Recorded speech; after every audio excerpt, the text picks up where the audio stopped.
Seguramente conoces los 10 mandamientos de la Biblia, esos que generalmente consideramos como buenos consejos. No mates, no robes, honra a tus padres, así sigue la lista. Y esos son solo los primeros 10.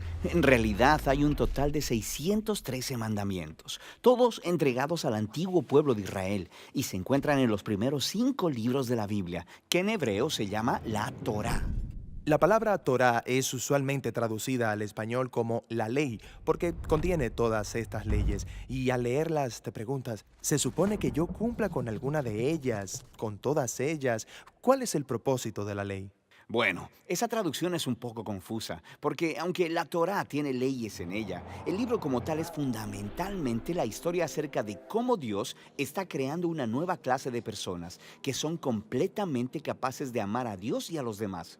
Y cuando Jesús enseñó sobre la Torá, Él dijo que Él estaba dando cumplimiento a esa historia. Cuéntame la historia y cómo es cumplida. La historia comienza con Dios creando a la humanidad, que se revela. Y Dios escoge a Abraham para bendecir a todas las naciones a través de su familia. Ellos terminan siendo esclavos en Egipto y Dios los rescata.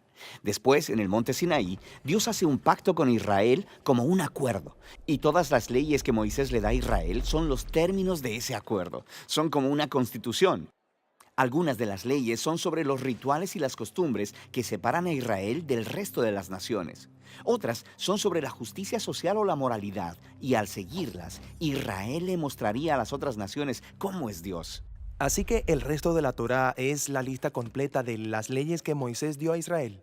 Bueno, no. El resto de la Torá solo continúa la historia, y los 613 mandamientos solo son una selección de esa constitución original, y aún esos se repartieron en puntos estratégicos dentro de la historia.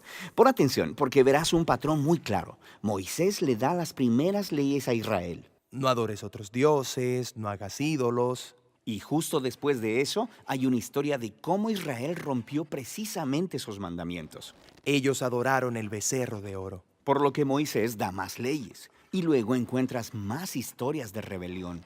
Luego más leyes. Y de nuevo rebelión. Luego más leyes. Más rebelión. Y empiezas a entender el punto. Claro, no importa cuántas leyes haya, ellos simplemente seguirán rebelándose. Así que en la conclusión de la historia de la Torá, Moisés da un discurso final a Israel mientras se preparan para llegar a su nuevo hogar y les dice, chicos, ya sé que no van a seguir todas las leyes de Dios, me han demostrado que son incapaces. Moisés dice que el problema es que sus corazones son duros y que van a necesitar corazones transformados si algún día van a seguir realmente la ley de Dios. Y tenía razón, la historia sigue para contar el completo fracaso de Israel. Entran a la tierra y rompen todas las leyes. Así es. La siguiente sección de los libros de la tradición judía son los 15 libros de los profetas. Ellos reflexionan sobre la historia. Por ejemplo, Ezequiel dijo que si Israel iba algún día a obedecer la ley, el Espíritu de Dios tendría que transformar sus duros corazones en corazones blandos. Y Jeremías dijo que en ese momento la obediencia a los mandamientos de Dios no se sentiría como una obligación, sino que estaría escrito en lo profundo de sus corazones. Isaías prometió un futuro líder, el Mesías de Israel, que guiaría a todo el pueblo en obediencia a la ley. En la tradición judía, todos estos libros se llaman los profetas, incluso los libros históricos, porque están continuando la historia contada desde la perspectiva de los profetas. Está bien.